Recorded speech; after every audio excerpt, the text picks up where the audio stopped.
Salam alaikum wa rahmatullahi ta'ala wa barakatuh. Chers élèves, soyez les bienvenus dans cette unité 6 du programme collégial en SVT concernant les fonctions de relation et l'immunologie.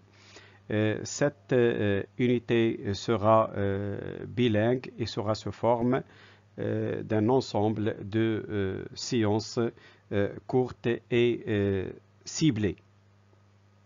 Cette unité est subdivisée en deux sous-unités, les fonctions de relation et l'immunologie, qui seront traitées grâce à une série de séances courtes et ciblées. On commence d'abord par les fonctions de relation, qui sera traitée grâce à une série de séances courtes et ciblées. Cette sous-unité sera divisée en deux leçons. La première leçon, le système nerveux et activité nerveuse, dans laquelle on va traiter les organes du système nerveux, la sensibilité consciente, la motricité volontaire, la motricité involontaire ou réflexe, et on finira par les préventions du système nerveux.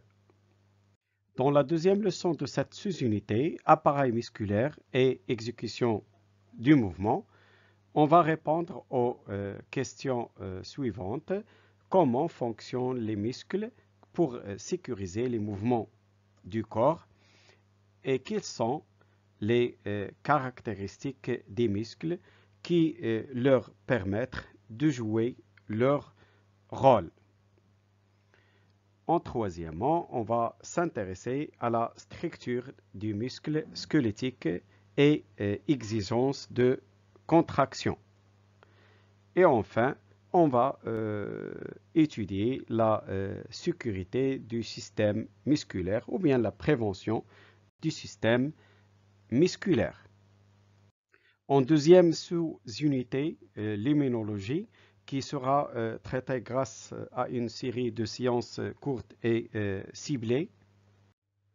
On aura la première leçon, les microbes, caractéristiques, activités et classification. Le premier titre, le milieu de vie des microbes.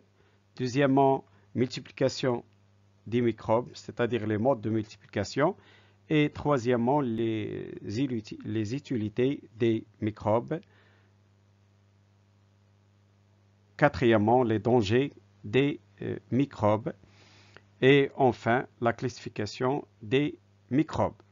En deuxième leçon de cette sous-unité, immunité contre les corps étrangers, on s'intéresse à l'immunité naturelle ou non spécifique, puis l'immunité acquise ou spécifique, et en troisièmement, la complémentarité des réponses immunitaires, et aussi on s'intéresse aux méthodes de renforcement de l'immunité ou bien des réponses immunitaires.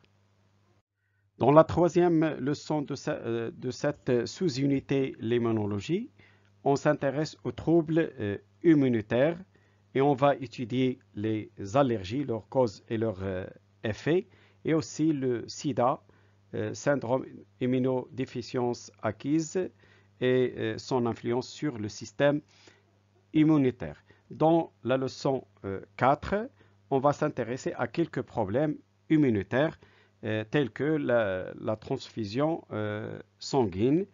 Et dans cette leçon, on va étudier les causes de mortalité des gens transfusés, aussi comment expliquer l'agglutination du sang chez le transfusé, et enfin, comment déterminer mon groupe sanguin. Donc, merci pour votre attention et à la prochaine séance. Donc, ne se tardez pas à la suivre, Inch'Allah.